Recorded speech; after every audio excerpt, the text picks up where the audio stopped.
हम अभी इस वक्त पटन देवी मंदिर प्रांगण में हैं, जो कि भगवती का प्राकट्य स्थल कहा जाता है, जहां भगवती माँ की दक्षिण जंघा गिरी थी। कहानी ये है कि माता सती जब यक्ष के यज्ञ में बिना बुलाए गईं और अपमान के बाद उन्होंने खुद को योग अग्नि से स्वाहा कर लिया। उसके बाद भगवान शिव बहुत दुख में और शोक में चले गए। उनकी ये दशा देखकर भगवान विष्णु ने सुदर्शन चक्र से उनके शव को 51 टुकड़ों में विभाजित कर दिया। उन 51 टुकड़ों से आज 51 शक्तिपीठ स्थापित किए गए हैं। उन्हीं 51 शक्तिपीठों में से एक शक्तिपीठ ये पटन देवी मंदिर भी है, जहां माता भगवती का दक्षिण जंघा गिरा था, जो कि भगवती का प्राकट्य स्थल है। जी हाँ, भगवती का प्राकट्य स्थल माना जाता है और पूरे नगर के लोग, पूरे बिहार के लोग यहाँ पर सच्ची मन सच्ची श्रद्धा से आते हैं, माँ से मुरादें मांगते हैं और उनकी मुरादें पूरी भी होती है। ये मंदिर इतना प्राचीन है कि जब हमने यहाँ के महंत विजय शंकर गिरी जी से पूछा तो उन्होंने बताया कि ये मंदिर इतना प्राचीन है कि किसी को ज्ञात नहीं ये कब से यहाँ पर स्थापित है। और जैसे जैसे समय आगे बढ़ता गया वैसे वैसे मंदिर बना और जीर्णोद्धार हुआ। ठीक उसी प्रकार अभी भी ये मंदिर फिर से जीर्णोद्धार की स्थिति में है। जबकि कोरोना काल चल रहा है, भक्तों का आना जाना कम हो गया है, वैसी स्थिति में अब इस मंदिर प्रांगण को शारदीय नवरात्र की तैयारी हेतु तैयार किया जा रहा है। और उम्मीद है कि आने वाले नवरात्र तक ये मंदिर पूरी तरीके से सज धज कर तैयार हो जाएगा भक्तों के लिए।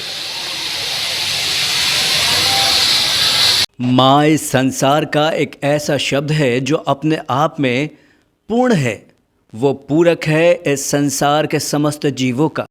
जब हम माँ शब्द का उच्चारण करते हैं, वैसे ही प्राणवायु हमारे अंदर बड़े वेग से प्रवेश करता है। यानी कि माँ के उच्चारण मात्र से ही हमें जीवन शक्ति प्राप्त होती है, हमें जीवन जीने के लिए नई ऊर्जा मिलती है।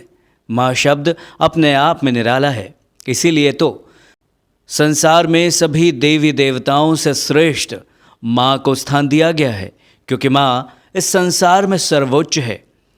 और जब बात माता भगवती की हो, जो कि इस समस्त संसार की जननी है, जगत जननी है, जिनके कारण ही यह संसार पुष्पित हो रहा है, पल्लवित हो रहा है, जिनकी कृपा से, जिनके आशीर्वाद से यह संसार चलायमान है। ये संपूर्ण सृष्टि उनका ही रूप है, उनकी ही ऊर्जा से यह समस्त संसार संचालित है। इस समस्त संसार में माता पूजनीय है। चहुं ओर माता की पूजा, स्तुति और वंदना होती है। माता की वंदना और स्तुति के लिए यूं तो कई मंदिर हैं, पर आज हम आप सभी को लिए चलते हैं माता पटन देवी मंदिर, जहां पटना की धरती का सबसे पवित्र और सबसे प्राचीन मंदिर माता पटन देवी का मंदिर। यहाँ के स्थानीय लोगों की माने तो यह मंदिर इतना प्राचीन है कि इसके बारे में ठीक ठीक बता पाना अपने आप में असंभव है कि यह कब और किसके द्वारा स्थापित किया गया। कोरोना के इस संक्रमण काल में जहां सभी लोग अपने घर में कैद हैं, वो चाहकर भी घर से बाहर नहीं निकल सकते। तमाम चीज़ों पे ताला पड़ा है। आप कहीं भी जाने की सोच भी नहीं सकते, क्योंकि जनाब अगर हम बाहर निकले तो इसमें हमारे ही जान का खतरा है। सरकार भी लगातार तमाम चीज़ों पर पाबंदियां लगा रही है, सिर्फ इस वजह से कि हमारी जान की सलामती हो सके। लेकिन ऐसे में हमारे संस्कार, हमारे भक्तिभाव और पूजन विधि पर भी इसका ज़बरदस्त असर पड़ा है। समस्त मंदिर और जितने भी धार्मिक स्थल हैं, वो सब के सब बंद पड़े हैं। वहाँ अब सन्नाटा ही सन्नाटा है। किसी भी भक्त की आवाज़ वहाँ नहीं सुनाई पड़ती। न ही माता के मंदिर में जयकारे गूंजते हैं, न ही माँ का जय घोष। दुनिया के किसी वायरस ने इससे पहले धर्म और आस्था पर ऐसी गहरी चोट नहीं दी थी। मगर क्या करें, जान की सुरक्षा सबको चाहिए, जान तो सबको प्यारी है। लेकिन इस कोरोना काल में भी कुछ भक्त ऐसे हैं जो मंदिर के प्रांगण में ना जा सकें, लेकिन मंदिर के बाहर से ही वो मत्था टेक कर माँ का आशीष लेने अवश्य आते हैं। उनका मानना है कि वो माँ से कभी दूरी बना ही नहीं सकते। अगर माँ से दूरी बना ली तो समझ लो जीवन ही खत्म हो गया। माँ के प्रति इतनी गहरी आस्था, इतना सच्चा प्रेम यूं ही नहीं उमड़ता। आपको बता दें कि माता पटन देवी का मंदिर पटना का सबसे प्राचीन मंदिर है। पटना नगर के सबसे प्राचीन मंदिरों में शुमार पटन देवी माँ के मंदिर का नाम सबसे पहले आता है। यह मंदिर सबसे पुराना और सबसे प्राचीन है और आपको बता दें कि यह मंदिर भगवान शिव की पहली पत्नी माता सती की कहानी से जुड़ा है। माता सती की कहानी आप सभी जानते होंगे, जिसके कारण 51 शक्तिपीठों का निर्माण हुआ था। 51 शक्तिपीठों में एक शक्तिपीठ पटन देवी को भी माना जाता है और ये शक्तिपीठ अपने आप में बहुत ही जागृत है। माना जाता है कि जो भी भक्त सच्चे मन, सच्ची श्रद्धा से यहाँ पर अपनी मुरादें लेकर आता है, वो कभी खाली हाथ नहीं लौटता। बात चाहे बसंती नवरात्र की हो या शारदीय नवरात्र की, यहाँ पर भक्तों का हुजूम देखने को मिलता है। लाखों की संख्या में भक्त यहाँ पर माता के दर्शन को आते हैं और मैया के मंदिर में माथा टेक कर इनसे मुँह मांगी मुराद ले जाते हैं। ऐसी मान्यता है कि माता पटन देवी अपने सभी भक्तों की सभी मुरादें पूरी करती हैं। माता पटन देवी के मंदिर में जो भी भक्त सच्चे मन से माँ से विनती करता है, माँ उसकी मुरादें अवश्य पूरी करती हैं। ये मंदिर इसलिए भी इतना प्राचीन है कि भगवान शिव से साक्षात इसकी कथा जुड़ती है। आपको बता दें कि माता सती जो भगवान शिव की पहली पत्नी थी, वो अपने पिता के यहाँ एक हो रहे यज्ञ में बिना बुलाए चली जाती हैं। भगवान शिव के लाख मना करने पर भी वो भगवान शिव की एक नहीं सुनती और वो अपने पिता के घर पर हो रहे यज्ञ में चली जाती हैं। उसके बाद भगवान शिव का वहाँ पर घोर अपमान किया जाता है, निंदा की जाती है। इन सब को माता सती झेल नहीं पाती। उन्हें अथाह दुख होता है और उन्हें इस बात की ग्लानि होती है, मेरे पति का जो अपमान अभी यहाँ हो रहा है, इसका कारण मैं हूँ। इस कारण माता सती बहुत अशांत हो गई, बहुत दुखी हो गई और दुख इतना चरम पर पहुँच गया कि उन्होंने खुद को समाप्त करने की मंशा बना ली। तत्काल उन्होंने खुद को योगाग्नि से भस्म कर लिया। योगाग्नि से भस्म होने के बाद उनका शव वहीं पड़ा था। भगवान शिव इस घटना के बाद इतने पीड़ित हो गए, इतने दुखी हो गए, इतने व्याकुल हो गए कि माता सती के शव को अपने कंधे पर उठाकर वो तीनों लोकों का विचरण करने लगे, कभी यहाँ कभी वहाँ। तीनों लोकों में चहुं ओर केवल दुख ही व्याप्त था, क्योंकि तीनों लोकों के पालक, तीनों लोकों के कर्ता धर्ता भगवान शिव खुद व्याकुल थे, जिसके कारण तीनों लोकों में भारी असंतुलन हो गया। ब्रह्मा और विष्णु इस घटना से काफी ज्यादा व्यथित हो गए। भगवान विष्णु ने तत्काल इस घटना को देखते हुए एक निर्णय लिया और उन्होंने सुदर्शन चक्र से माता सती के शव के 51 टुकड़े कर दिए। इसके बाद भगवान शिव गहरे ध्यान में चले गए और उन्हें उस दुख से तत्काल मुक्ति मिली। भगवान विष्णु ने माता सती के शव के 51 टुकड़े किए। ये टुकड़े 51 अलग अलग दिशाओं में और भारत के अलग अलग भूखंडों पर गिरे, जिसके बाद वहां पर शक्ति पीठों का निर्माण हुआ। इन 51 टुकड़ों में माता सती के शरीर का एक अंग पटना की धरती पर भी गिरा। पटना की धरती उनके इस अंग के गिरते ही पवित्र और पावन हो गई। माना जाता है तभी से वहां पर माता पटन देवी के मंदिर का निर्माण हुआ और वहां पर भक्तों का तांता लगा। लगातार आज भी उनकी पूजा अर्चना की जाती है। इन्हें माता सर्वानंदकरी कहा जाता है। माता सर्वानंदकरी अर्थात सबको आनंद देने वाली। माँ 3 रूपों में यहाँ विराजमान है, क्योंकि माता सती का अंग दक्षिण जंघा पटना की धरती पर गिरा और माता का मंदिर पटना में अवतरित हुआ, इसलिए इन्हें पटन देवी भी कहते हैं, यानी पटनेश्वरी। इनका सबसे पुराना और पवित्र मंदिर आज भी पटना में स्थित है, जो भारत के 51 शक्तिपीठों में से एक और पवित्र माना जाता है। यह माता का सबसे जागृत स्थान है, जहां पूजा अर्चना करने से समस्त सिद्धियां प्राप्त होती हैं।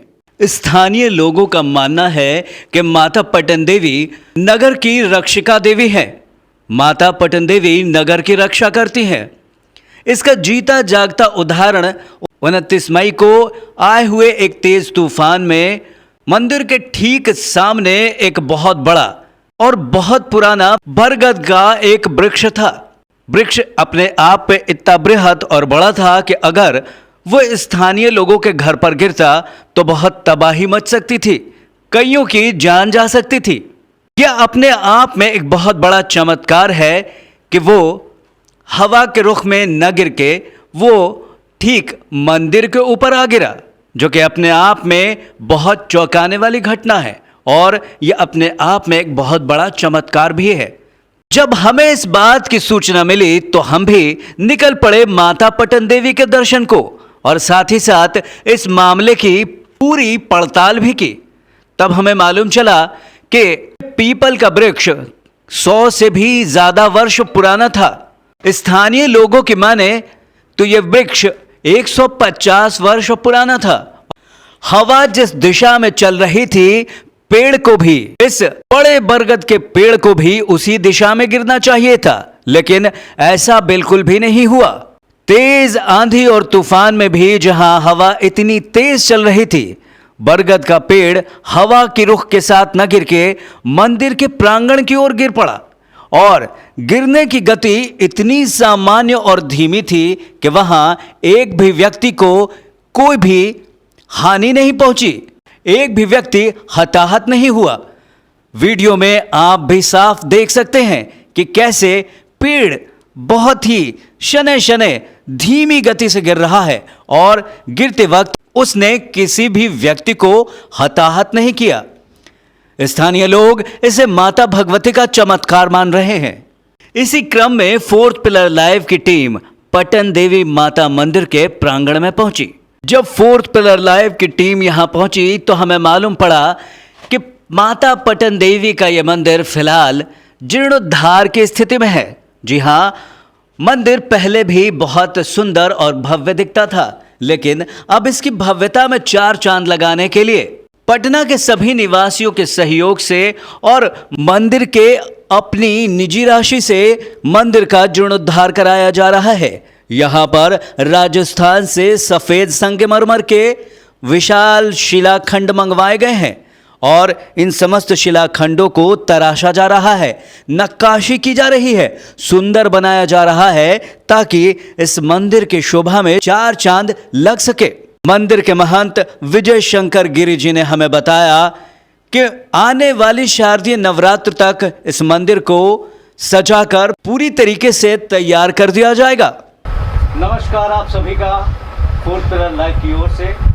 अभी हम माता भगवती के प्राकट्य स्थल पटन देवी में हैं, जो कि नगर की देवी भी कही जाती हैं। अभी हम वहाँ के महंत श्री विजय गिरी जी के पास हैं, जिनसे आज कुछ विशेष बातें हम करेंगे और उन विशेष बातों में हम बहुत कुछ जानेंगे इस मंदिर के विषय में।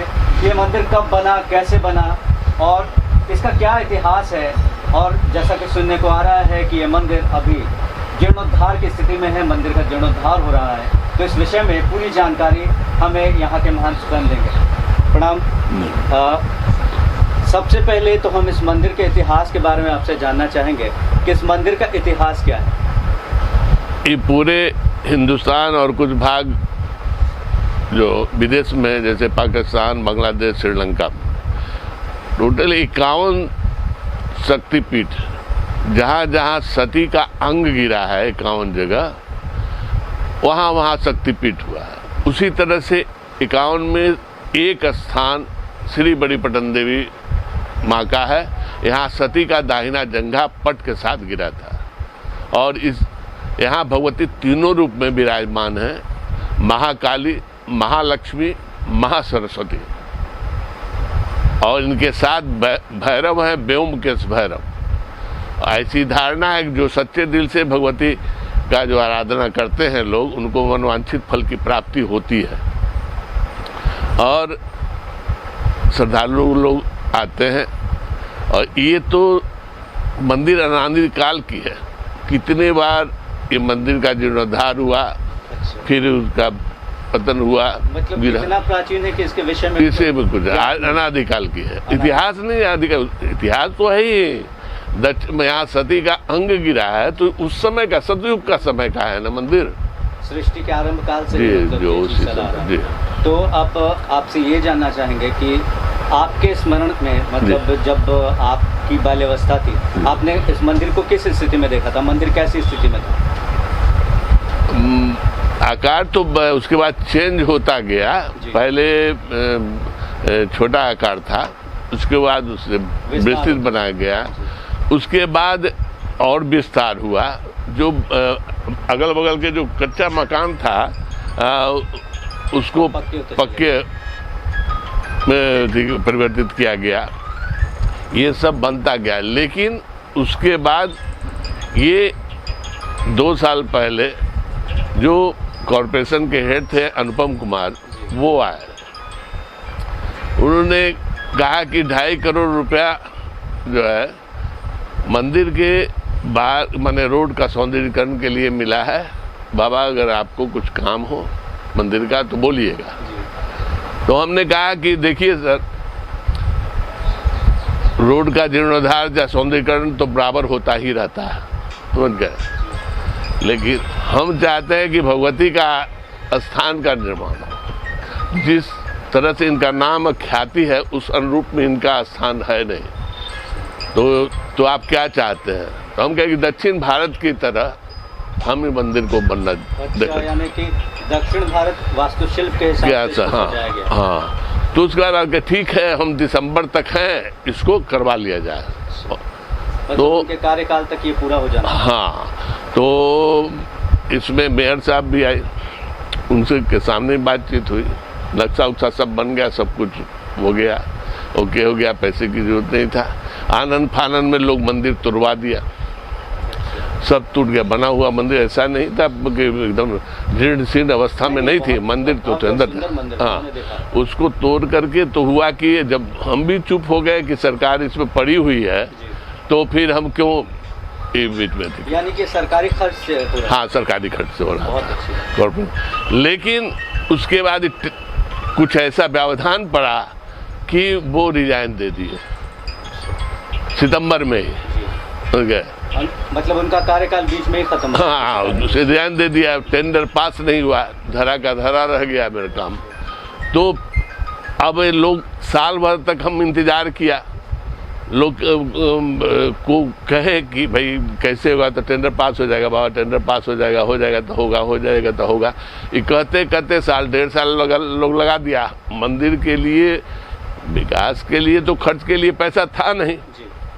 तो अंत में हम निर्णय ले लिया कि मंदिर के द्वारा ही इसका निर्माण होगा। हम लोग खुद आम जनता के सहायता से मंदिर का निर्माण करेंगे। कि आम जनता और मंदिर समिति ने मिलकर खुद से ये फैसला लिया कि अब इस मंदिर का जीर्णोद्धार खुद करना है। और काम जो है चालू कर दिया गया है आम जनता के सहायता से, और काम चल रहा है। अच्छा बाबा, मैंने देखा है इस मंदिर के निर्माण में कि एक खास चीज़ के आसपास जो है बहुत भव्य शिलाखंड है।